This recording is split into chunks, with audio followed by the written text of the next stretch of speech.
going to because वो मेरा subject है। तो नमस्ते सब, thank you for joining me. आज हमने धर्म पे बात करनी है, as known to the Hindu philosophy.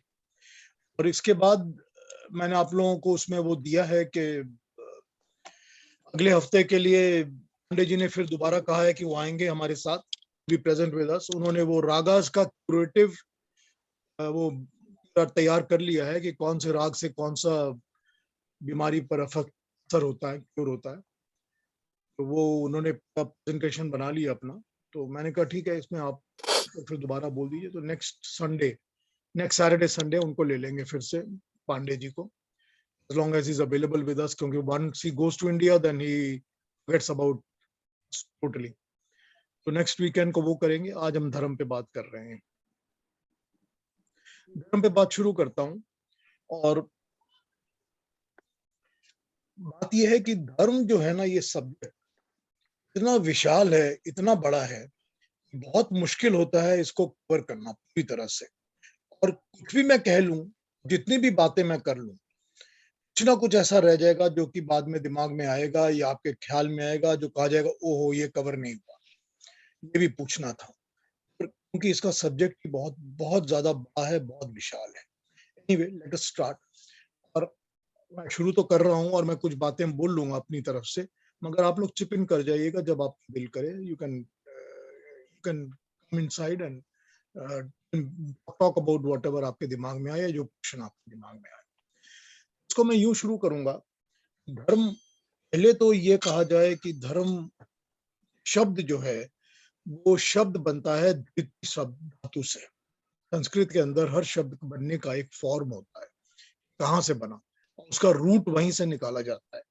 ये धृति धातु से बनता है धर्म शब्द।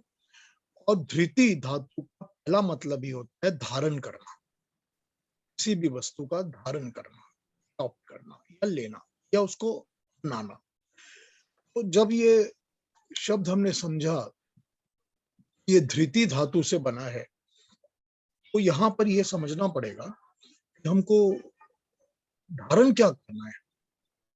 इस चीज को धारण करने के लिए ये धर्म शब्द की फॉर्मेशन बनी है। एट द रूट कॉज, पहले रूट कॉज में इसको समझना चाहिए। इस चीज को धारण करना है, धारण तो करना है ऋतु को,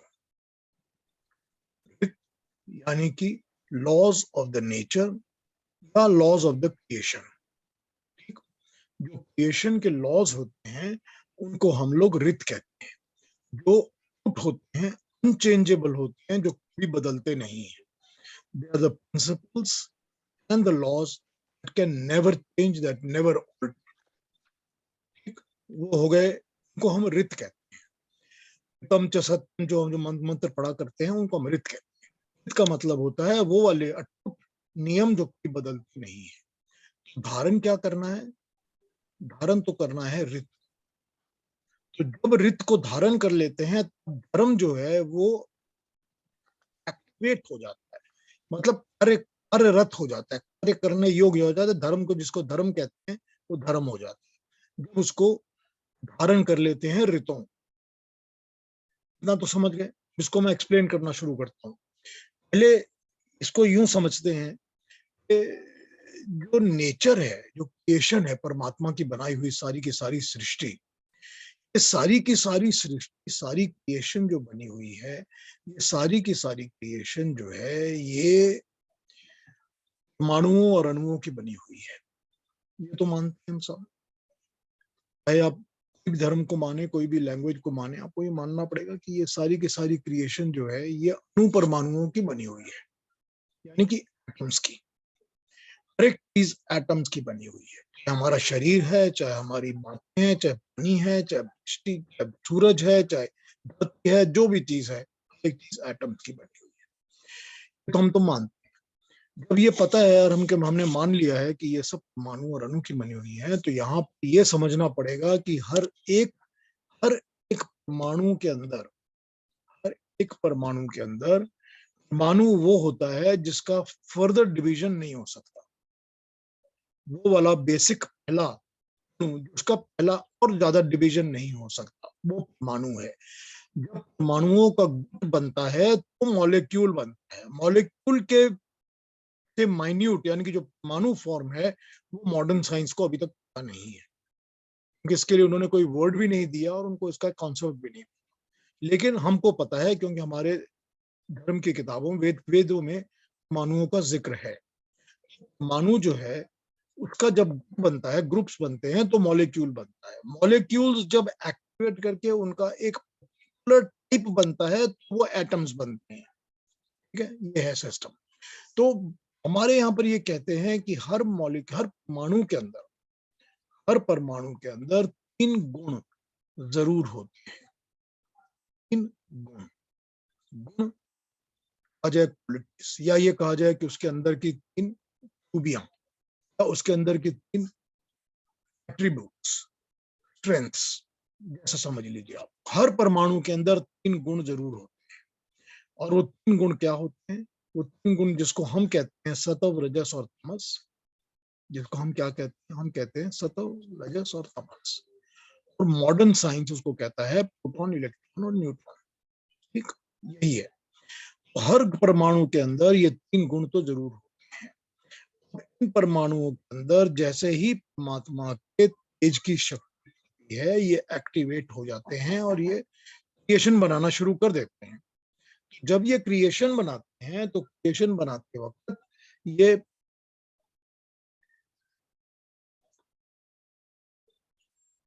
इसमें से कोई भी एक इसका, एक सेकंड दीजिए, एक फोन बज रहा है, मैं इसको आंसर कर लेता हूँ।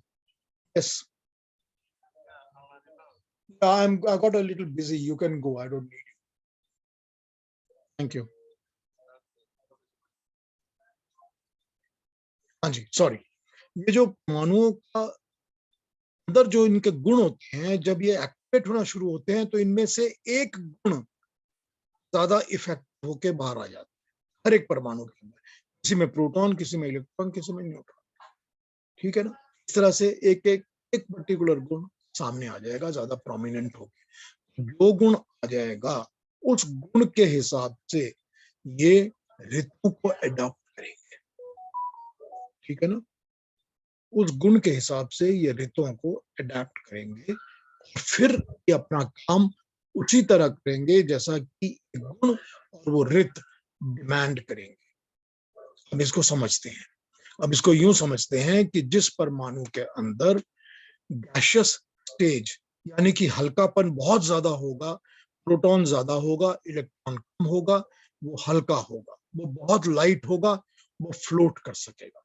जब वो फ्लोट कर सकेगा तो उसके अंदर आकाशीय गुण ज्यादा आएगा, फिर वो आकाश बन सकता है, या उसमें वायवी गुण आएगा तो वो वायु बन जाएगा। अगर वो वायु बनेगा तो जो उसका लॉ है उसको हमेशा बहते रहना है, वो बहता रहेगा। वायु को एनट्रैप करके नहीं रखा जा सकता, वो हमेशा बहती रहती है। ये उसका गुण है। ये गुण कहाँ से आया? गुण आया ऋतों में से। ये law of the creation, law of the nature है। जो वो परमाणु बनेंगे, जो परमाणुओं के अणु बनेंगे, एटम्स बनेंगे, जो वायु के एटम्स होंगे, उनके अंदर ये ऋत आएगा कि उनको बहना है। और उनके अंदर एक कूलनेस भी हमेशा आएगी कि उनके अंदर एक नेचर है कि वो हमेशा कूलनेस प्रोवाइड करते हैं, अनलेस एंड अनटिल उनके अंदर हीट ट्रांसमिट की जाए, जो कभी कभी सूरज से आती है, कभी नेचर के दूसरे हिस्सों से आती है, कभी ह्यूमंस भी देते हैं। हम उसमें हीट डालते हैं तब वो हीटेड हो जाते हैं। हाँ, वरना वो हवा हमेशा कूल भी करती है और वो हमेशा बहती भी रहती है। ये रित है, ये उसका लॉ है नेचर का, जो उसको फॉलो करना ही पड़ेगा। इसी तरह से जो परमाणु इनके अंदर और अंश ज्यादा स्ट्रांग हो जाएंगे और जो उस तरह के अणु एटम्स बन जाएंगे, वो जलीय बनना शुरू हो जाएंगे, वाटरी बन जाएंगे, लिक्विड बन जाएंगे। तो लिक्विड बनने से उनके अंदर ये लॉ हो जाएगा, वो ग्रेविटी अटैक करेगी और वो हमेशा नीचे की ओर बहेंगे। उनको भी बहना है, उनको भी हमेशा फ्लो करना है, वो भी कहीं नहीं रहते unless and until contained in a container. तो उनको हमेशा बहना है और वो नीचे की तरफ ही बहेंगे क्योंकि वो ग्रेविटी की ओर अट्रैक्ट होंगे। ये लॉ है। जब ये लॉ को फॉलो करके वो अणु जो जल बन चुके हैं, वो जलीय अणु जब इस लॉ को फॉलो करके वो उस काम में लग जाएंगे तो ये धर्म है। बात हमने धर्म से शुरू की है, ये उनका धर्म है। उन अणुओं का ये धर्म है जो जल बन चुके हैं कि एक वो शीतलता देंगे, दूसरा वो प्यास बुझाएंगे, तीसरा वो नीचे की ओर बहेंगे, तथा इस तरह से उसकी जो भी इनहेरेंट क्वालिटीज हैं ये सारी नेचुरल हैं, जो कि चेंज नहीं हो सकती, जो कि कोई लॉज दुनिया के इसको चेंज नहीं कर सकते। ये उसकी नेचुरल क्वालिटीज हैं। तो उन अणुओं का, एटम्स का ये धर्म हो जाएगा। जो पानी बन गया वो पानी का ये धर्म होगा, उसको उस हिसाब से ही अपना काम करना है। इसी तरह से सॉलिड्स, जो सॉलिड्स बन जाएंगे जिनके अंदर न्यूट्रॉन का हिस्सा सबसे ज्यादा होता है, तमस का हिस्सा सबसे ज्यादा होता है, वो सॉलिड बन जाते हैं। जो सॉलिड बन जाते हैं उनका गुण क्या होगा कि उनके अंदर भार आ जाएगा, वेट आ जाएगा बहुत, और वेट आ जाएगा और डेंसिटी आ जाएगी बहुत ज्यादा। जब ये डेंसिटी और वेट जिसके अंदर आ जाएगी, उसका ये नियम है प्रकृति का कि भाई तुम्हारे अंदर डेंसिटी आ गई है, तुमको सख्त बनना है, पत्थर बनना है, लकड़ी बनना है, जो भी बनना है इसी तरह का बनना है, और तुमने ग्रेविटी को और भी ज्यादा तरीके से लेकर बिल्कुल नीचे की ओर बैठे रहना है। ये क्या है? ये उन एटम्स का धर्म है जो एटम्स न्यूट्रॉन प्रभावित ज्यादा हैं, क्योंकि ये उसका रित। इसी तरह से ये सारे के सारे एटम्स हमारा शरीर बनाते हैं, हमारा भी और हर प्राणी का शरीर यही एटम्स बनाते हैं, ठीक है ना? यही एटम्स इसी तरह से लॉ को फॉलो करके ही बनते हैं, और हमारे अंदर भी इसी तरह चलते हैं, इसी तरह चलते हैं जैसा कि ये प्रकृति में चलते हैं। हम भी तो प्रकृति का हिस्सा हैं, हम भी तो उसी नेचर से ही बने हुए हैं, सारा कुछ हमारा प्रकृति से बना हुआ। हमारे अंदर भी ये अणु उसी तरह काम करते हैं, उसी तरह ऋतों को फॉलो करते हैं। ऋत प्रकृति के की जो भी क्रिएशन है वो फॉलो करती है। ये है धर्म। ये है धर्म उन चीजों का जो कि परमात्मा की बनाई हुई रीतों को फॉलो करते हैं। इनको फॉलो करने से ही ये उनका धर्म कहा जाता है कि इसका धर्म है। नदी का धर्म है कि वो बहती रहती है, ठीक, ये कहा जाता है ना। हवा का धर्म है कि वो बहती है और ठंडक देती है। सूरज का धर्म है कि वो प्रकाश देता है, गर्मी देता है, जीवन प्रदाता है। ये उसका धर्म है। तो हमने ये समझ लिया कि ऋतों ऋतुओं को अडेप्ट करने से जो ऋत है, वो धातु जब ऋतुओं को अडेप्ट करती है तो वो धर्म बनता है। समझ आ गई ना इतनी बात? अब इतनी बात जब समझ में आ गई, फिर अगली बात में चलते हैं। इसी चीज को हम यूं समझते हैं कि हमारे लिए जब हम ये कहते हैं कि मानव का, मनुष्य का धर्म क्या है, मनुष्य का धर्म ही है जब हम नेचुरल क्रिएशन की लॉज को अडॉप्ट करते हैं, को फॉलो करके चलते हैं, वही धर्म है। धर्म क्या है? धर्म है जब हम ऋतुओं को मानकर अपने जीवन में, अरे वनीता, ऋतुओं को मानकर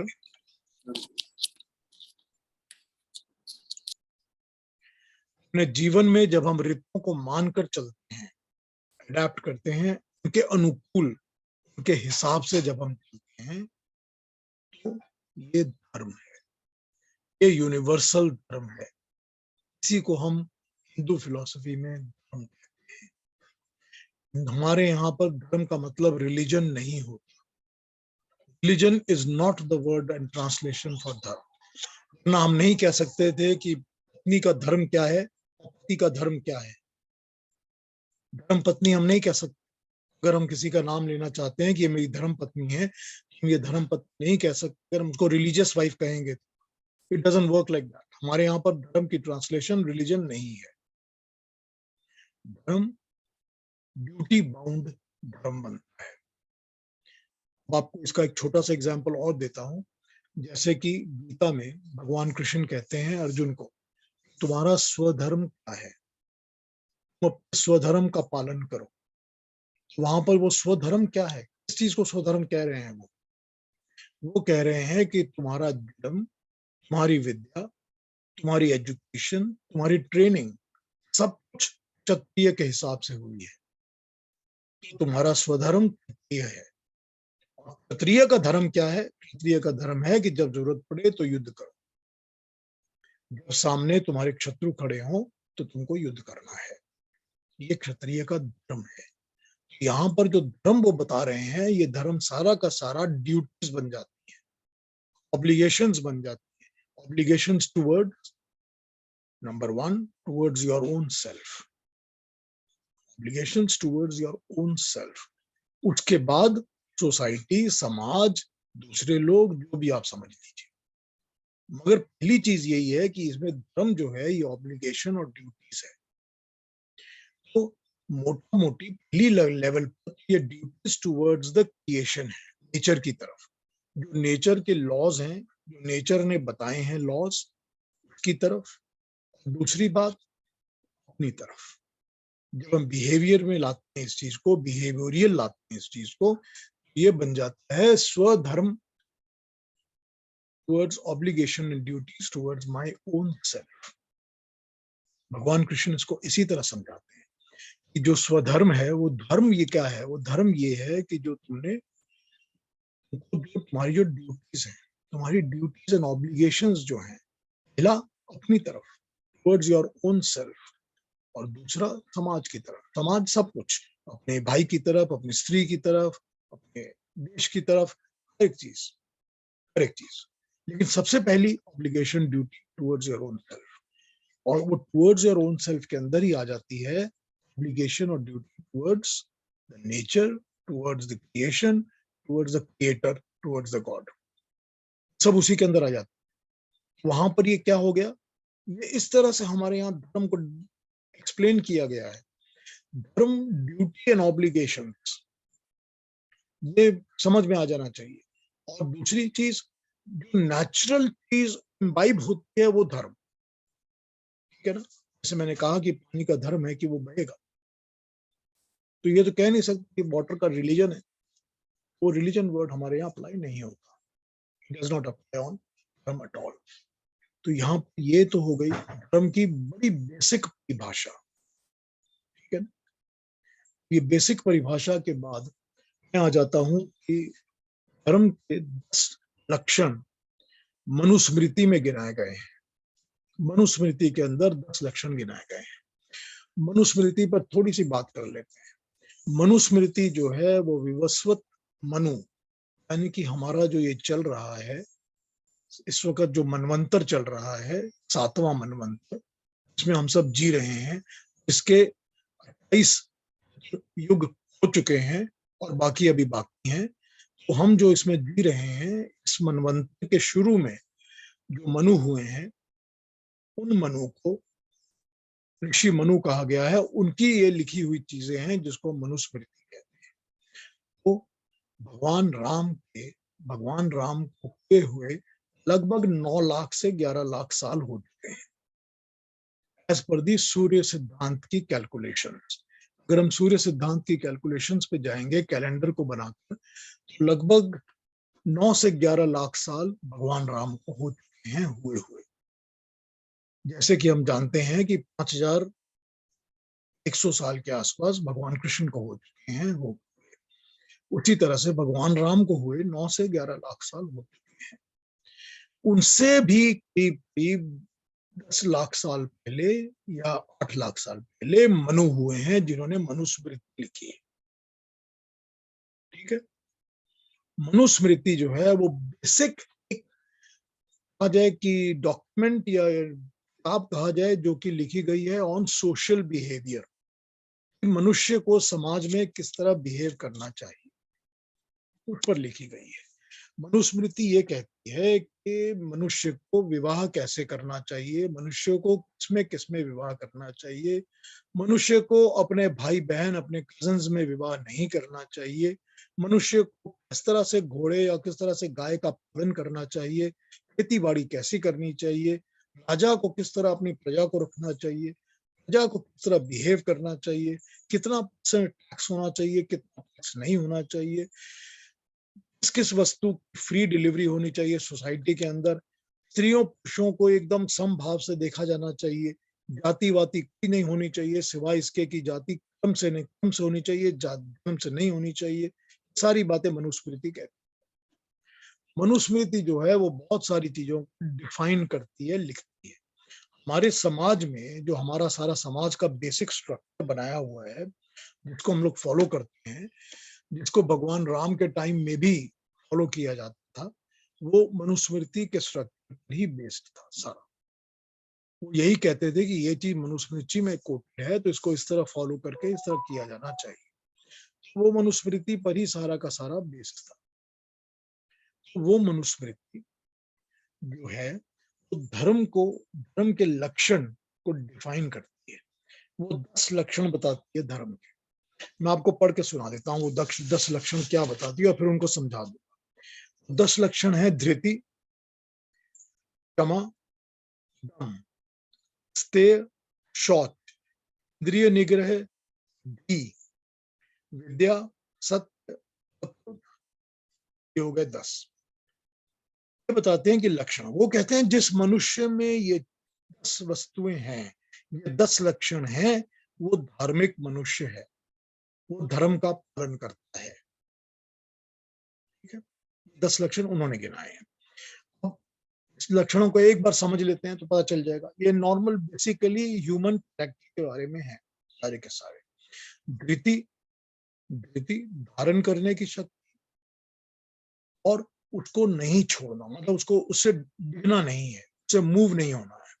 धारण क्या करना है? धारण फिर वही करना है, रीतों को धारण करना है, जो परमात्मा द्वारा बनाए गए रीत हैं उनको धारण करना है, और जो ऋषि मुनियों ने बताया है उस चीज को धारण करना है। तो ये हो गई धृति। क्षमा, क्षमा करना, लोग किसी को भी स्पेशली अपने से छोटों को क्षमा करना। उम्र में भी छोटे, स्टेटस में भी छोटे, बुद्धि में भी छोटे, और इकोनॉमिकली भी और फाइनेंशियली भी छोटे। जो भी अपने से छोटे हैं उनको भी क्षमा करना, जो दूसरे हैं उनको भी क्षमा करना। क्षमा करना मतलब किसी के अगेंस्ट में कुछ पकड़ के नहीं रखना, छोड़ दो, माफ कर दो, जाने दो, तो क्षमा। दम का मतलब होता है कि कंट्रोल, अपने दम में रखना, सब अपने कंट्रोल में रखना, अपने आप को अपने कंट्रोल में रखना, अपनी हैबिट्स को, अपनी जबान को, अपनी हर वस्तु को अपने कंट्रोल में रखना। ये हो गया दम। दम ये भी होता है कि फिजिकल एक्सरसाइजेस करके अपनी बॉडी को स्ट्रांग बनाना, वो भी दम का हिस्सा है। इसके बाद आ गया अस्तेय। अस्तेय मतलब चोरी नहीं करना, किसी दूसरे की वस्तु को अपना नहीं कहना, कोई भी चीज जो कि मैंने नहीं कमाई है उस पर अपना अधिकार नहीं जमाना। नो फ्रीबीज, कोई फ्री चीज नहीं उठानी। दम। स्तेय, स्तेय हर एक वो चीज जो कि मैंने नहीं कमाई है वो मेरी नहीं है, जो मेरी उचित कमाई की नहीं है वो मेरी नहीं है, वो अस्तेय। शौच, cleanliness of everything, cleanliness of body, cleanliness of thought, cleanliness of life, cleanliness of food, cleanliness of everything, वो हो गया शौच। इंद्रिय निग्रह, इंद्रियों के ऊपर कंट्रोल रखना, जो अपनी इंद्रियां हैं उनको भटकने नहीं देना, उनको कंट्रोल में रखना। जितनी भी बेसिक इंद्रियां हैं, देखने की, सूंघने की, चखने की, खाने की, बाकी और लाइफ के बनाने की, किसी भी चीज की जो इंद्रियां हैं उन सब इंद्रियों को कंट्रोल में रखना। इंद्रिय निग्रह, उनके ऊपर निग्रह रखना, कंट्रोल रखना। ठीक है, वो इंद्रिय निग्रह है। धी, धी का मतलब होता है बुद्धि, बुद्धि को डेवलप करना, धी को डेवलप करना। बुद्धिमानी की चीजें, अकल की चीजें जानने के लिए, पढ़ने के लिए हमेशा प्रयत्नशील रहना, हमेशा प्रयत्नशील रहना कि मुझे और बुद्धि की प्राप्ति कहां से होगी, ये धी। उसके बाद बच गया, उसके बाद विद्या, यानी कि हमेशा विद्या की तरफ चलते रहना। विद्या जो है उससे हम क्या समझते हैं? विद्या से हम समझते हैं कि विद्यमान वस्तुओं को जानना और समझना। जो विद्यमान वस्तुएं हैं, जो संसारिक वस्तुएं हैं, जो संसार में रहती हैं, ठीक है, और जो विद्यमान मतलब जो हमेशा रहती है, परमानेंट, जो संसारी मतलब दे आर नॉट टेम्पररी।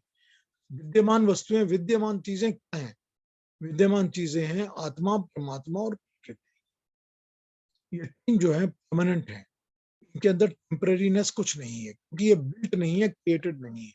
बाकी हर क्रिएटेड चीज को हम अविद्या कहते हैं। हम कहते हैं कि वो चीजें बनी हैं, इनको क्रिएट किया गया है, वो डिस्ट्रॉय भी जरूर होंगी। जब ये पृथ्वी बनी है तो पृथ्वी बनकर नष्ट भी जरूर होगी। जब ये मेरा घर, मकान, टेबल, चेयर बने हैं तो बनने के बाद ये कभी ना कभी नष्ट भी होंगे, बर्बाद भी हो जाएंगे। जैसे मेरा शरीर बना है तो कभी ना कभी तो मेरा शरीर नष्ट और बर्बाद हो ही जाएगा। तो ये अविद्यमान वस्तुएं हैं।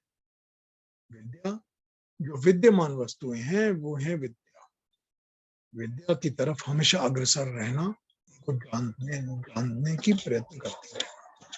विद्यमान वस्तुएं क्या हैं? जो कि सदा विद्यमान रहती है, परमात्मा, आत्मा और प्रकृति।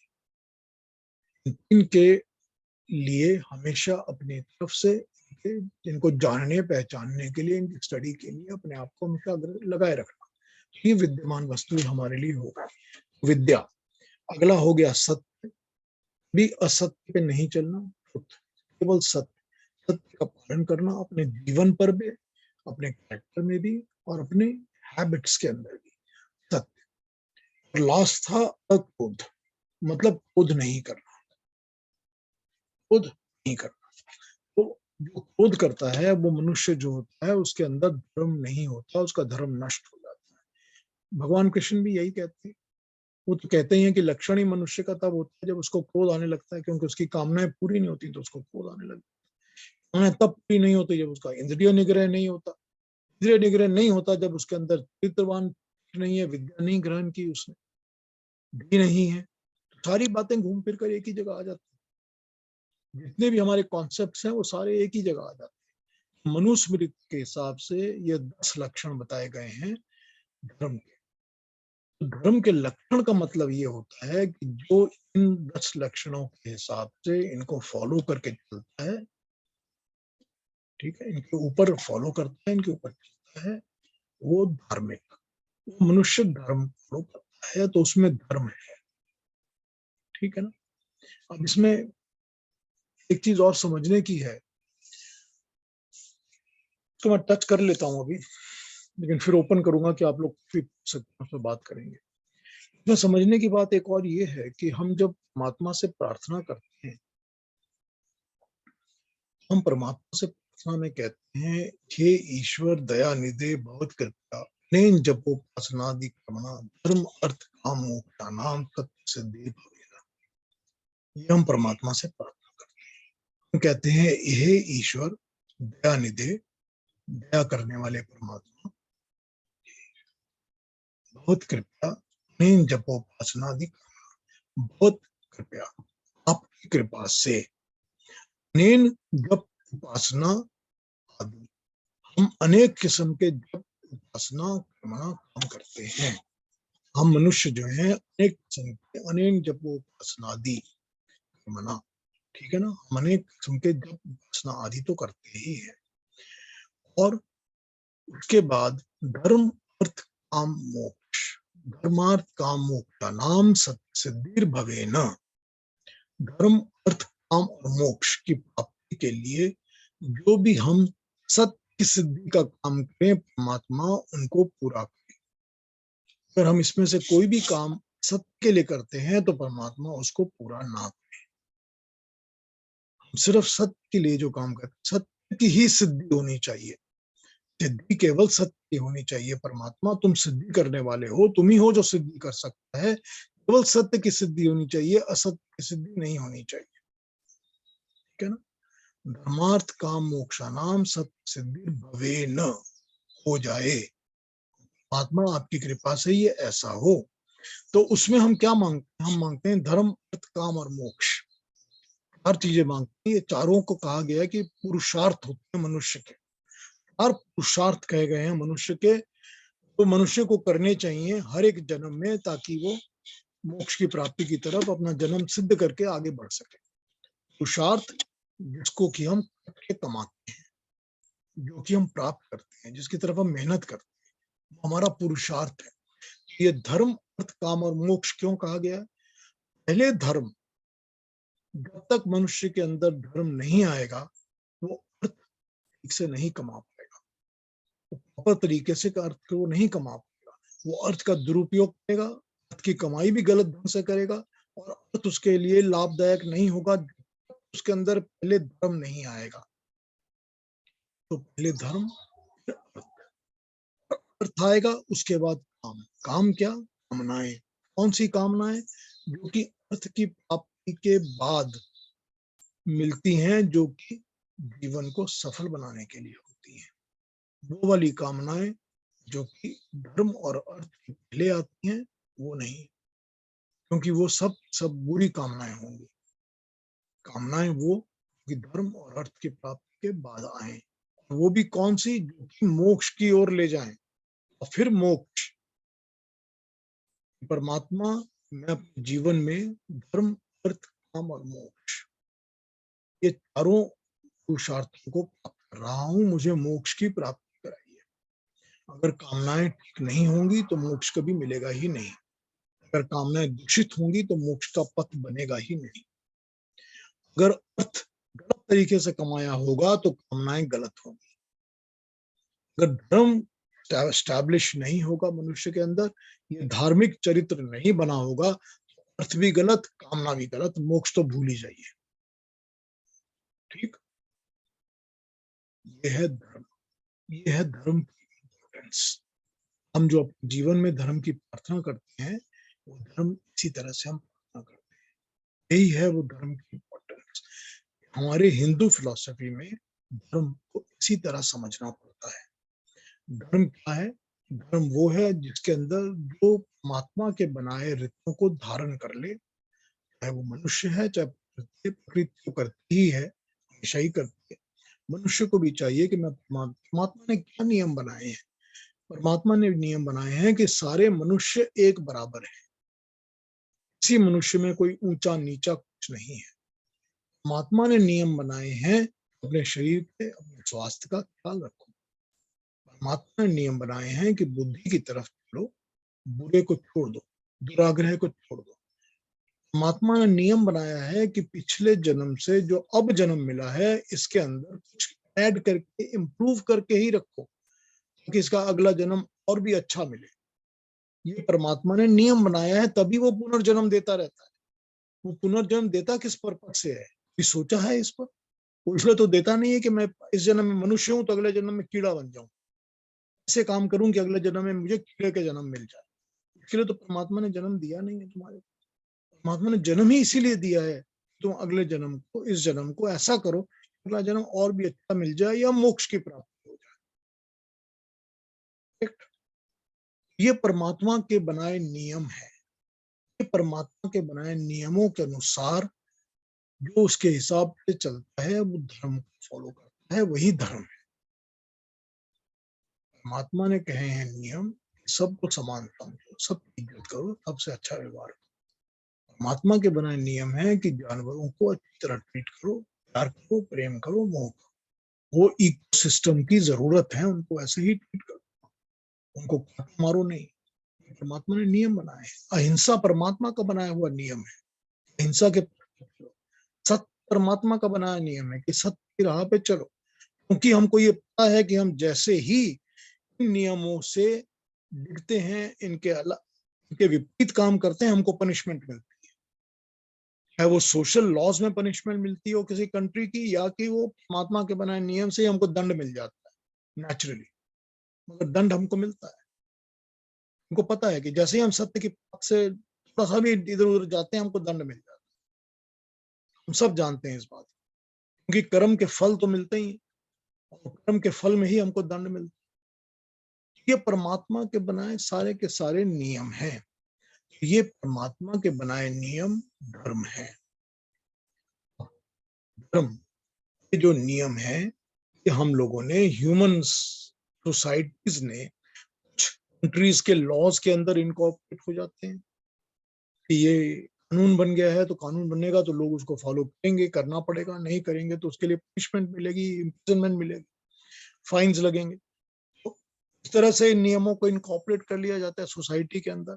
कुछ ऐसी चीजें जो सोसाइटी में इनकॉर्पोरेट तो नहीं होती।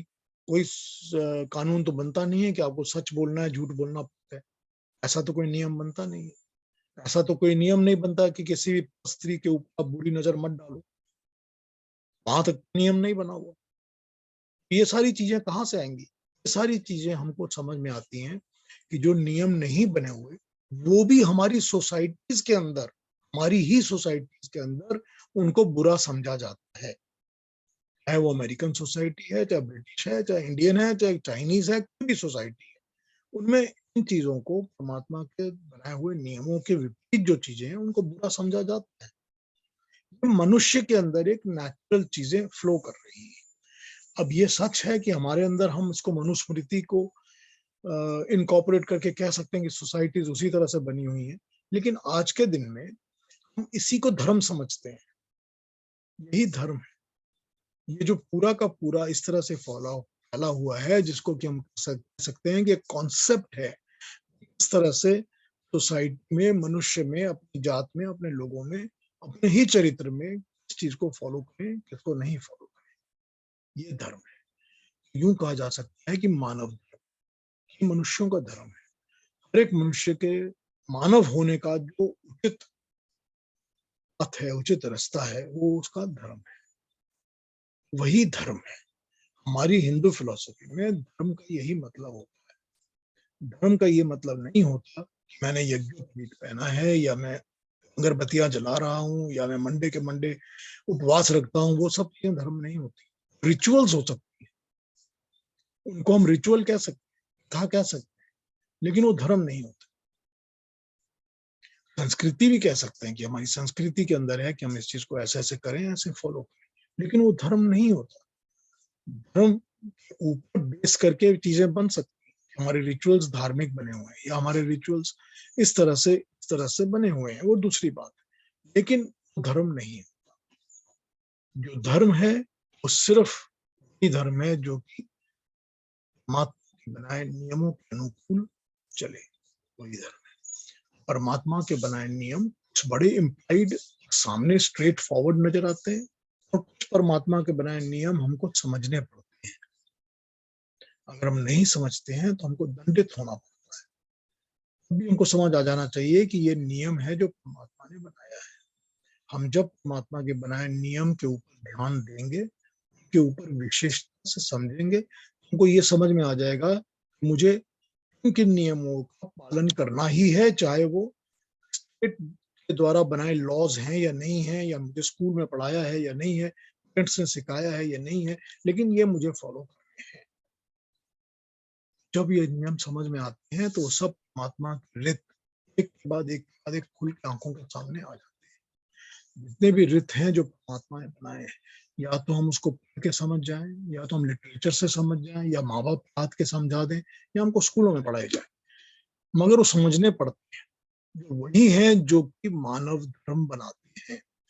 ये हमारे हिंदू फिलॉसफी में धर्म का अर्थ ये बनता है, धर्म का मतलब ये बनता है। ये धर्म की डेफिनेशन इसी तरह बनती है। कहीं भी धर्म की डेफिनेशन रिलीजन वर्ड के साथ नहीं मेल खाती। ये सब बात की बातें हैं कि इसको बता दिया गया कि इसको ऐसे ऐसे समझ लिया जाए। ये ब्रिटिशर्स ने जैसे उनको समझ में आया शब्दों को उन्होंने वैसे इम्प्लाई कर दिया, लेकिन हमारे यहाँ धर्म की परिभाषा इस तरह की है। तो ये विस्तार में मर्जी जाना चाहें आप जा सकते हैं इस पर। ये कंसाइज इसी तरह से धर्म को समझा जा सकता है। अब आप लोगों ने कोई पूछना हो इसके ऊपर, या कोई क्लैरिफिकेशन चाहिए, या कोई चीज रिपीट करनी हो तो मुझे बता दीजिए, मैं अब इस पर बात कर लेते हैं। आपका कोई भी आप मत हो, या आप कुछ कहना चाहें, पूछना चाहें, पूछ जी। पीयूष जी, मेरा ये सवाल था कि अपना धर्म मनुष्य को कैसे पता चले कि क्या है। आजकल तो हम लोग जिस प्रकार से जीते हैं, ये तो है नहीं कि अगर आप ब्राह्मण हैं तो आप ब्राह्मण काम कर रहे हैं, या दुकानदारी कर रहे हैं, कुछ ऐसे। क्षत्रिय को कुछ और कर रहा है, सब अपना-अपना जैसे कि जीवन व्यतीत कर रहे हैं, लेकिन इनको जब वैसे भी जाति में तो धर्म नहीं होता, जाति में और जात-पात में भी धर्म नहीं होता। आई लेकिन बिलीव यू आर कंफ्यूज्ड। जो धर्म अपना इंसान को खुद फॉलो करना है, इंसान को, मनुष्य को, वो कैसे पता चले कि क्या उसका धर्म है? I mean, if you are just an ordinary person living an ordinary life, earning a living, have a family, getting a job, तो आपका क्या धर्म, हाउ वुड यू नो क्या आपका धर्म है? तो उसका जवाब तो वही जो भगवान कृष्ण ने कहा है कि स्वधर्म को पहचान। तो वो स्वधर्म का पहचान क्या है? स्वधर्म का क्या है? स्वधर्म का ये है कि एक तो नंबर वन कि मुझे कैसी पेरेंटेज मिली है, कैसे परिवार में मैंने जन्म लिया। दूसरा स्वधर्म ये है कि मैंने एजुकेशन और ट्रेनिंग किस चीज के लिए, जो मैंने एजुकेशन ली है और जो मैंने ट्रेनिंग ली है, मैं उस प्रोफेशन को फॉलो करता हूँ, तो वो प्रोफेशन वो मेरा स्वधर्म है। हुँ। वही मनुष्य का स्वधर्म है, चाहे वो जैसा भी मनुष्य कहाँ पे कैसा भी हो। क्या ये इसमें प्रवृत्ति स्वधर्म। आती है कि आपकी प्रवृत्ति किस प्रकार है, कैसी है? वैसे ही तो आप एजुकेशन ट्रेनिंग लोगे कि जैसे मेरी प्रवृत्ति है ना, वो हुँ। तो यही कहते हैं कि आप चुनना भी वही चाहिए जो कि आपकी प्रवृत्ति होती है, उस हिसाब से ही ट्रेनिंग लीजिए, उस हिसाब से ही एजुकेशन लीजिए। जहाँ पे आपकी और रुचि, तो हाँ। बिल्कुल उस हिसाब से आप जब ट्रेनिंग और एजुकेशन ले लेते हैं तो वही आपका स्वधर्म बन जाता है। That is your obligation towards yourself and your duty towards the society. हुँ। ठीक है ना? जब वो और जब duty towards the society and your obligation है तो वही आपका स्वधर्म है। और जब आप पत्नी बन जाते हो, तो पत्नी का धर्म आपका धर्म बन जाता है।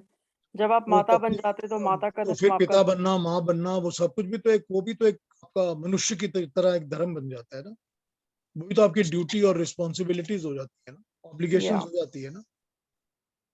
वैसे भी तो जब आप, चाहे आप उसके पहले की सिचुएशन देख लो कि आपने शादी नहीं की, मगर towards the society and the social fabric भी तो आपका एक ऑब्लिगेशन और ड्यूटी रहता है ना। करेक्ट, चाहे वो नेबर होने का हो, चाहे वो गवर्नमेंट की तरफ आप हो, चाहे वो किसी भी तरह हो, एग्ज़ैक्टली, एग्ज़ैक्टली, वो चाहे वो वर्कर्स की तरफ हो, आप हर वक्त एक स्वधर्म, ऑब्लिगेशन और ड्यूटीज हमेशा ही रहती है, ऑलवेज। वही आपका स्वधर्म है। राइट। ये इस पे, पीयूष जी आपने बताया बहुत अच्छा धर्म के बारे में, हाँ लेकिन जी, आजकल जो है ये धर्म के नाम पे ये जो बातें होती हैं, तो वो क्यों होती हैं फिर? नहीं ये भाई तो, हम हिंदू धर्म है, आप मुस्लिम हो, वो ये क्रिश्चियन है, तो ये सब डिफरेंशिएशन जो होता है, वो धर्म को लेके ही तो होती हैं बातें। नहीं अब वो तो ब्रैकेट्स जो हैं वो बनाए गए हैं सोसाइटी में ताकि हम एक दूसरे में डिफरेंस क्रिएट कर सकें, झगड़ा कर सकें और नहीं, हम कंट्रोल कहते हैं कि कंट्रोल हम कर सकें। मानव धर्म है हमारा, तो ठीक लेकिन बात। फिर भी उसके बाद भी हम लोग आपस में लड़ते झगड़ते रहते हैं। हाँ, क्योंकि बात ये होती है कि मैं आपके साथ अगर कोई डायलॉग करने के लिए बैठा हूँ और हम टेबल में अक्रॉस बैठे हैं, मुझे ये हाँ, पता नहीं कि हमको, मुझे ये पता नहीं कि आपने टेबल के नीचे एक बंदूक रखी हुई है कि नहीं रखी हुई। वही बात होती है ना। अगर हम जी। सब एक ही लेवल के थिंकिंग के मनुष्य होते हैं, उनको ये पता है कि हमने धर्म को, मानव धर्म को इस तरह समझना है, सब पढ़े लिखे हों, सब धर्म को फॉलो करने वाले हों, तो ये विपरीत बातें नहीं आएंगी। लेकिन क्योंकि हम लोगों की बेसिक एजुकेशन ट्रेनिंग सभी अलग अलग हैं, सभी इस तरह की हैं कि हम एक दूसरे के साथ झगड़ा करें तो फिर झगड़ा ही होने वाला है। सोसाइटी के अंदर डिफरेंसेस क्रिएट किए गए ना, पैदा किए गए ताकि हम झगड़ा करें। तो इस समय तो सोसाइटी में मैक्सिमम झगड़े जो हैं धर्म के नाम पे हो रहे हैं। हाँ, वहां पर धर्म का मतलब जो है वो सिर्फ रिलीजन ले लिया गया है ना, हाँ, धर्म का मतलब वो सिर्फ आज रिलीजन ले आपने लिया जो गया। बताया, हाँ, बहुत अच्छा बताया खैर। वहां पर कोई ऑब्लिगेशन और ड्यूटीज को नहीं लिया गया, वहां सिर्फ रिलीजन ले लिया। हुँ। रिलीजन लेने से तो ये प्रॉब्लम होगी होगी, जरूरी बात श्वेता को कुछ पूछना है। है। श्वेता जी। सर मेरे 2 क्वेश्चन है। पहली क्वेश्चन तो ये धर्म किसने बनाया? ये हमारे क्या वेद और शास्त्र में है या हमारे किसने किसने धर्म बनाया किसने? नहीं, धर्म बनाया मतलब क्या है? मतलब जो मैंने अभी तक एक्सप्लेन किया है, आप पूरा वो पूछ रही हैं कि किसने बनाया है? नहीं, मतलब ये हमारे क्या वेद और शास्त्र में लिखा है क्या कि ये धर्म है, ये पत्नी धर्म है या ये पति धर्म है, ये मानव धर्म है? ये इसकी शुरुआत कहाँ से हुई? आपने एक बहुत अच्छा इसका मीनिंग बताया कि ये धर्म मतलब ये धृति से लिया है और उसका मतलब होता है धारण करना, बट इसको बनाया किसने है शुरू से? नहीं नहीं, बनाने का इसमें कुछ है ही नहीं। इसमें तो यही है कि इस शब्द का मतलब कहाँ से है, उसको कैसे समझा जाए। जैसे समझा जाएगा, जबकि एक शब्द बना है, शब्द धर्म बना है, ठीक है ना। जब शब्द बना है तो उस शब्द की फॉर्मेशन कैसे है और उसका मतलब समझना चाहिए। तो ये चीज तो सीधी की सीधी भाषा का, जो अगर आप पूछना चाहती हैं, भाषा तो वेदों से ही बनी है, ठीक है। जो भाषा है, धर्म शब्द जो है वो वेदों से ही बना है, और उसका जो रूट्स हैं, धातु है, वो भी वेदों से बने हैं। तो इस चीज की एक्सप्लेनेशन वेदों से ही आती है कि इसको कैसे समझना चाहिए। ये ध्री धातु है जो धारण करने वाली है, और धारण क्या करेगी? भूतों को धारण करेगी। तो ये चीज तो वेदों से ही आती है, वेदों से ही एक्सप्लेन्ड है। और इसकी फर्दर क्लासिफिकेशन अगर चाहिए कि मानव धर्म क्या है या धर्म को कैसे मानना चाहिए, तो मैंने आपको मनुस्मृति को कोट करके बताया, इसमें से दिया गया है।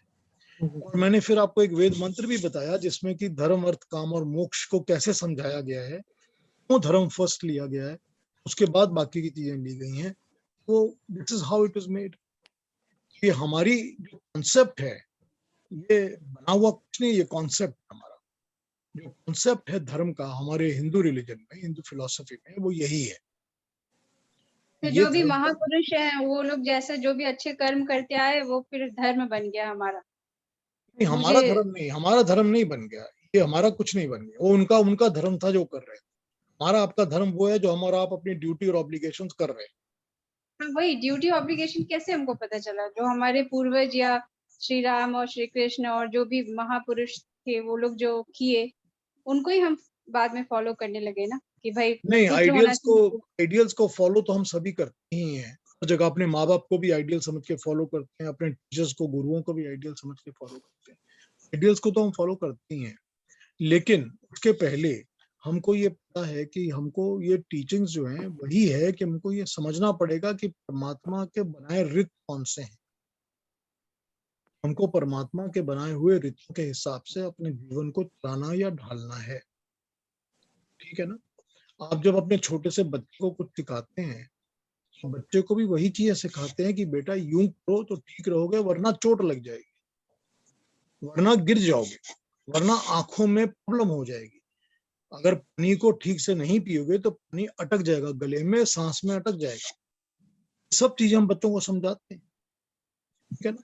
ठीक से दौड़ना सीखो, अगर ठीक से नहीं दौड़ोगे तो नहीं चलना। ठीक, हम सब बच्चे को सिखाते हैं। हम क्या सिखाते हैं? हम सिखाते सब चीज हितों के हिसाब से हैं, जो नेचुरल लॉज हैं, जो लॉ ऑफ क्रिएशन है, उस तरीके से, उस हिसाब से ही सिखाते हैं। और एक और भी बात उस कि तरीके एक से बात सिखाते हैं, तो यही चीज है जो धर्म बन जाती है। इसी को धर्म कहा गया है हमारे कॉन्सेप्ट में, कि हर वो चीज जो कि फॉलो की जाए according to the laws of the nature and the prakriti and the God या परमात्मा, वो धर्म बन जाता है जब वो कार्यरत होता है। जब हम उसको एग्जीक्यूशन में लाते हैं तो वो धर्म बन जाता है। अब जब शादी कर लेते हैं, तो जब आप शादी करके एक दूसरे की रिस्पॉन्सिबिलिटीज को ओन करते हैं, कार्यरत करते हैं, रिस्पॉन्सिबिलिटी को एग्जीक्यूट करते हैं, तो फिर आपका पत्नी धर्म पति धर्म बन जाता है, ठीक है ना। पीयूष, एक और ठीक है बात भी मैं कहना चाहूंगी बोलो।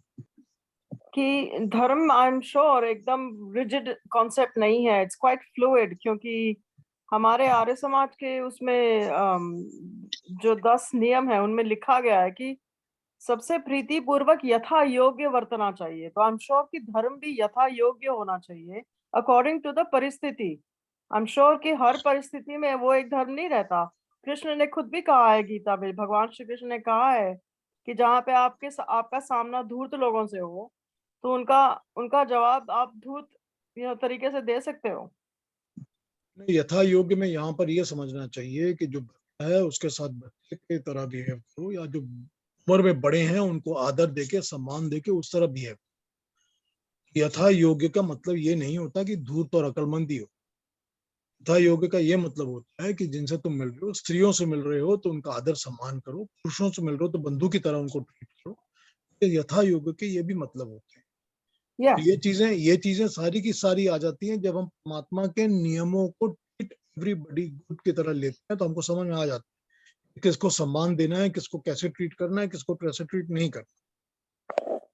नहीं, वो भी तो बदल भी सकता है ना। आप जिसको सम्मान दे रहे हो, अगले दिन अगर आपके साथ वो कोई धूर्त काम करे, आपसे छल कपट करे, ठीक है, मैं तो I did not want to go into negatives, but ठीक है, ओके, यू कैन नहीं टेक तो इट लाइक दैट। धर्म, वहाँ कोई धर्म नहीं है, but धर्म नहीं है, take it वहाँ as a व्यवहार है, natural, वहाँ व्यवहार है, वहाँ धर्म नहीं है। धर्म ये पर नहीं एक बताता, नहीं, यू आर natural, नॉट। ये देखो, परमात्मा का काम अपने हाथ में लेना हमारा काम नहीं है। हमने किसी को दंडित करने का अधिकार हमारे नहीं पास नहीं है। नहीं, वो तो नहीं, वो हम तो लोगों नहीं। को पनिश भी नहीं करते। You can stay away. ये कह सकती हो कि मेरा धर्म है, जहां पर मुझे पता है कि बिच्छू है वहां मेरे को काट लेगा, मैं उससे अपना हाथ अलग रखता हूँ, वहां मैं अपना हाथ नहीं डालता। ये धर्म Correct. कहा जा सकता है कि अपने आप को सेफ रखना मेरा धर्म है। Correct. ये कह सकती हो कि जहां पर लोग ऐसे हैं जो कि अच्छे नहीं है, वहां मैं नहीं मिलता, क्योंकि मेरा धर्म है कि मैं वहां नहीं जाऊँ। मुझे Yeah. अपने आप को क्षति नहीं करनी, अपने शरीर की प्रोटेक्शन करना मेरा धर्म है। Okay. तो सर, इसको इस जहाँ तरह से दूसरा देख सकती है। जो धर्म है वो दूसरों के ऊपर इम्पोज नहीं होता। You can impose nothing on no. धर्म जो मैं करना चाहता हूँ उसके हिसाब से मेरा धर्म है, और जैसे ही दूसरा कोई इम्पोज करे तो वो, और धर्म का वो भी डेफिनेशन क्या है। अब जैसे आजकल के डेफिनेशन तो है, ये हिंदू है, ये मुस्लिम है, ये वो धर्म नहीं है, वो मत है, उसका नाम हमने धर्म लग दिया। अगर वो मत के हिसाब से है कि अगर ये हमारी बात नहीं मानता तो ये मरने का अधिकारी है, वो धर्म नहीं है। करेक्ट। और श्वेता जी, आपने जो पूछा था उसका आंसर मिला है आपको? हाँ तो जी, दोबारा हाँ जी, या मेरे मैं फिर दो एक्सप्लेन? डाउट थे। सेकंड भी पूछ लूं? सॉरी। एक और डाउट है, पूछ लूं अगर हाँ टाइम हाँ, है तो? बिल्कुल बिल्कुल, पूछिए ना, जरूर। ठीक है, ये थोड़ा सा सेंसिटिव है एंड यहाँ पे सभी लोग बड़े हैं और मतलब मुझे लगता है कि हमेशा मुझे आप लोगों से सबसे बहुत कुछ सीखने को मिलता है, तो थोड़ा सेंसिटिव है and correct me if I am wrong. तो मैंने इतने सारे क्लासेस में सीखा कि आत्मा जो होती है उसको मतलब अपने आप में तृप्त होती है, उसको किसी चीज का गम नहीं होता है, वो सब चीज से परे होती है, राइट।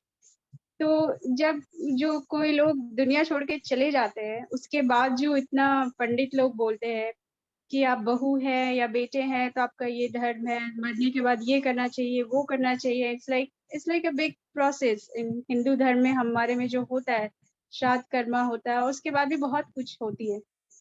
तो ये सब चीज का क्या, I mean how it is related, मतलब सही में आत्मा तो चली गई तो उसके हम क्या खाना दे रहे हैं और वो सारे सामान दे रहे हैं, पंडित बोलता है ये भी देना चाहिए वो भी देना चाहिए, तो उनको कोई तकलीफ नहीं होगी। तो आई डोंट नो, लॉजिकली जब मैं सोचती हूँ तो मुझे ऐसा लगता है कि जब कोई बेड पे है उस समय जो उनको जरूरत थी, उनको जो चाहिए था वो हमने दिया, वो मेरा धर्म था। लेकिन जब आदमी चला जाता है उसके बाद जो वो सब करना, आई मीन हमारे हिंदू धर्म में क्या ऐसा लिखा है? वो तो पंडित तो बोलते हैं कि ये सब करना चाहिए, उनको तकलीफ नहीं होगी। तो मैं इसके श्वेता बारे में जी, थोड़ा क्लैरिटी चाहती हूँ। श्वेता जी, एक आप बड़ी क्लियर बात बताता हूँ कि मैं बड़ा सिद्ध पंडित हूँ, आपने जो देना हो मुझे दे दिया करिए, ठीक है। ये सारी सोशल ऑब्लिगेशंस की बातें हैं जो कि बनाई गई हैं सोसाइटी में। ये एक ऑब्लिगेशन हो गई, ऑब्लिगेशन बना दी, इसलिए धर्म का नाम दे दिया गया, ठीक है।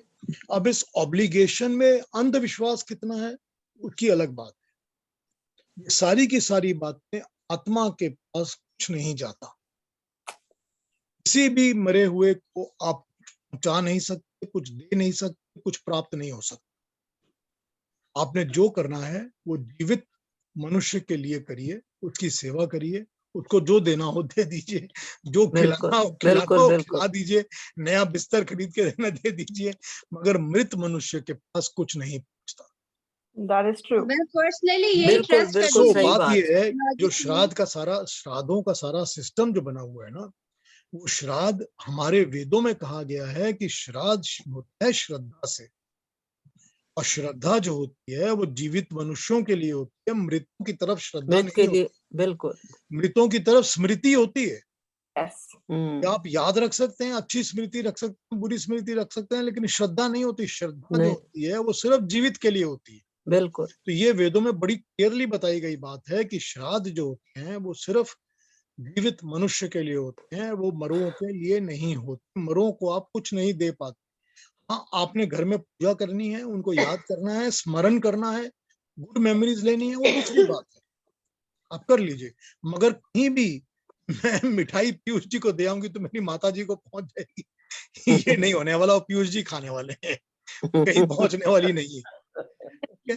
ये चीज एकदम गांठ बांध के रख लीजिए। नहीं, इसके साथ एक इतना सोशल स्टिग्मा है ना कि हाँ, आप अगर नहीं कर रहे हैं, यू हैव टू लाइक, नहीं करने का वो दिमाग में आता ही नहीं है, बिकॉज यू आर लाइक नहीं नहीं नहीं, सबने किया है तो हमको भी करना है। बस एक सोसाइटी में एक सोशल बनाया गया है ना, उसको आप जब आप चाहें आप उसको तोड़ सकते हैं, कोई ऐसा स्टिग्मा नहीं है। उसको जब आप चाहें तब तोड़ सकते हैं। आप कह सकते हैं नहीं जी हमारे अंदर ये प्रथा नहीं, हम ये दूसरी तरह से करेंगे। बस मैं आपको एक एग्जांपल देता हूँ।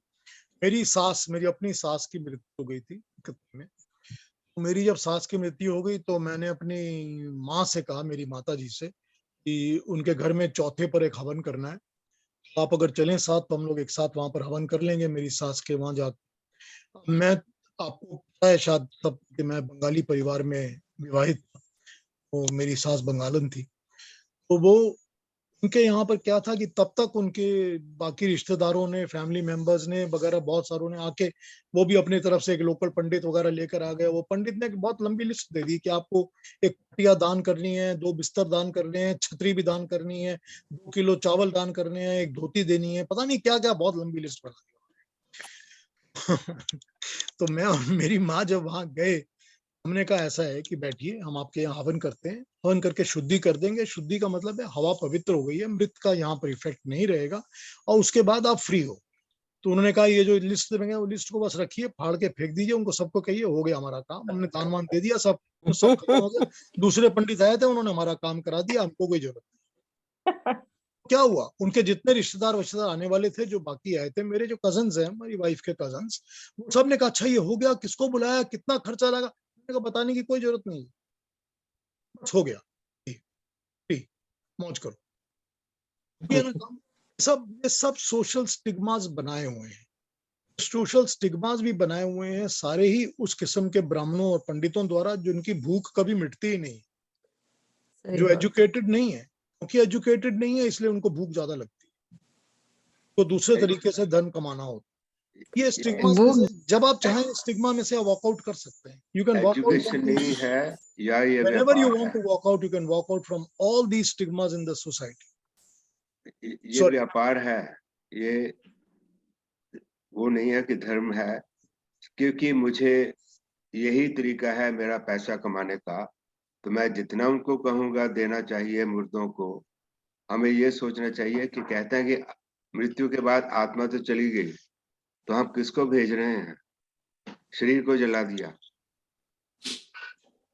एक बात और बताई वो गई है वही है कि पंडित जी के घर में जा रहा है। हमारे वेदों में एक बात और बताई गई है कि एक श्राद्ध का तरीका ये होता है, जो आपके माता पिता ने आपको सिखाया है, जो चले जाएंगे तो उस चीज को इम्बाइब करिए, फॉलो करिए, अपने बच्चों को उसको सिखाइए, ताकि आप उस चीज को फॉलो कर सकते हैं। ये है श्रद्धा, ये श्रद्धा देना है। ये नहीं है कि उनको छतरी भेजने के लिए मैंने किसी और को छतरी पकड़ा दी, ऐसा नहीं होता। जिसका शरीर ही नहीं है, जिसकी आत्मा है, उसको तो ये सब चीजों से कोई फायदा नहीं है। There is no way of communicating. तो ये सब, ये इस स्टिग्मास में से आप जितना जल्दी निकल सके निकल जाइए, बस। वो अपने आप करने को होता है कि वेदों में क्या लिखा है इसके बारे में। तो आपने बहुत अच्छी बात बताई कि श्राद्ध जो है श्रद्धा से करनी चाहिए। हाँ, श्राद्ध का मतलब ही श्रद्धा है। वेदों में श्राद्ध का मतलब श्रद्धा है, और वो टुवर्ड्स लिविंग पेरेंट्स है, टुवर्ड्स डेड नहीं है। डेड की तरफ श्रद्धा नहीं होती, डेड की तरफ सिर्फ स्मृति होती है। और स्मृति भी क्या है कि वो उन्होंने जो सिखाया है उसको जीवन में इम्बाइब करिए, उनकी गुड टीचिंग्स को अपने जीवन में उतारिए और अपने बच्चों को सिखाइए कि ये अच्छी चीजें हैं। तो ये स्मृति है, तो उनकी आत्मा को खुशी होगी कि चलो मेरे बच्चे ने वही किया जो मैंने सिखाया था इतने दिनों तक, गलत काम नहीं किया। इंदिरा जी बताइए। वो ये सारा ही जो हस्बैंड की डेथ होती है, फिर जो स्त्रियों के लिए सब नियम बना है, ये नहीं करो, वो नहीं करो, खाओ नहीं, मैंने तो सारे नियम तोड़ दिए, वो सारे रिचुअल्स मैंने तो तोड़ दिए। तो तोड़ने के बाद क्या हुआ बताइए? तोड़ने के बाद आपको पत्थर मारे गए या आपको बहुत पनिशमेंट्स मिली या आपको क्या हुआ बताइए? पनिशमेंट तो नहीं मिली, पर आंखें निकाल के मेरे ऊपर से नीचे बहुत लोगों ने देखा। हाँ तो खत्म हो गया, जिसको देखना देखने दीजिए, आपको क्या फिक्र है इस चीज की? सब बेकार की बातें हैं। जितना जितना ज्यादा लोग इसको तोड़ेंगे उतना हमारी सोसाइटी अच्छी बनेगी। जितना तोड़ेंगे उतनी सोसाइटी अच्छी बनेगी। गलत नियम मत फॉलो करिए, अच्छे नियमों को जरूर फॉलो करिए। विद्या जरूर दीजिए, दान जरूर दीजिए, अपने घर के अंदर संस्कृति संस्कार जरूर दीजिए, बहुत जरूरी है। लेकिन ये गलत चीजों को फॉलो करने की कोई जरूरत नहीं। इंदिरा बहन, ये हाँ। एक गाना भी है ना, कुछ तो लोग कहेंगे, लोगों का काम है कहना। बात हाँ, ठीक बात। ये तो हमेशा चलता रहेगा। श्वेता जी आपको ऐसा है, Right. कोई किसी ने दुख आपका बांट नहीं देना, किसी ने कम नहीं कर देना। जो सहना है करना है आप ही ने करना है, तो इसलिए आप ही ने जो करना आपको खुशी दे वही काम करो। बस करेक्ट करेक्ट। ठीक बात, बिल्कुल ठीक बात है। ये कोई श्राद्ध गाना- वगैरह कोई- करने से आपको नहीं, खुशी कोई कोई नहीं objections। मिलेगी। किसी अब ये- भूखे को, किसी नीडी को आप दे दीजिए, वो आपको 10 बार गुन गाएगा आपके। अब ये मुझे, मैं क्योंकि आपको पता है कि मैं पंडित हूं, तो मुझे फोन वोन आते रहते हैं कि पंडित जी महालया किस दिन है, पितृ तर्पण किस दिन है। ठीक है, 25 सितंबर को लास्ट डे है, अमावस्या है, आपने करना है पितृ तर्पण कर लीजिए। मगर वो वही है, आप याद कर रहे हैं अपने पूर्वजों को, उनके नाम पर एक पूजा कर रहे हैं, घर में कर लीजिए। जिस तरह से आपकी पूजा की पद्धति है उस तरह से कर लीजिए। हम लोग तो हवन कर लिया करते हैं, आप हवन मत करो, आप जो तरह का तरीका है आप वो कर लो। लेकिन उसका ये मतलब नहीं है कि आप सोसाइटी के बनाए हुए नियमों को, आपको पता होना चाहिए कि कौन सी चीज नियम के अनुसार अच्छी है, कौन सी बुरी है। जो बुरी है उसको छोड़ दीजिए। अच्छा, जो हमें छोड़ेंगे जाना अच्छा, है तो तब फिर अब कल मिलेंगे। कल नमस्ते। मिलेंगे। नमस्ते। नमस्ते नमस्ते। नमस्ते पीयूष जी, मेरे को भी जाना है। हाँ जी नमस्ते। ओके, नमस्ते तो सबको। ये नमस्ते। फॉलो करिए और ये फॉलो करके इस पर ही चलिए। कल पीयूष क्या जी- होगा? पीयूष जी, मुझे एक आधो प्रश्न करने, तो फिर वो बाद में करेंगे। तो कल कर लीजिए, तो फिर बात करेंगे, धर्म पर ही बात करेंगे। ठीक है, ठीक है ना? ठीक है। भी फिर राउंड अप करते हैं। मुझे भी पूछना है, मैं कल पूछती हूँ। आप कल पूछ लेगा अरुणा जी जरूर। पिताजी आपके फिर दिमाग में कुछ है तो कल जरूर पूछ लीजिएगा। ठीक है, don't hesitate, do not hesitate, there is no bad question. I am very like, मुझे तो सब लोगों से पूरे चारों तरफ से ज्ञान बट रहे हैं, मैं सब जगह से ज्ञान बटोर रही हूँ। खुले हाथों से बटोरिए जितना मिलता है। ऐसा नमस्ते मौका फिर पीयूष कहाँ जी। मिलेगा? ये फिर कल मिलते हैं। जी नमस्ते जी। सबको नमस्ते। नमस्ते। नमस्ते। Thank you for joining me, thank you very much.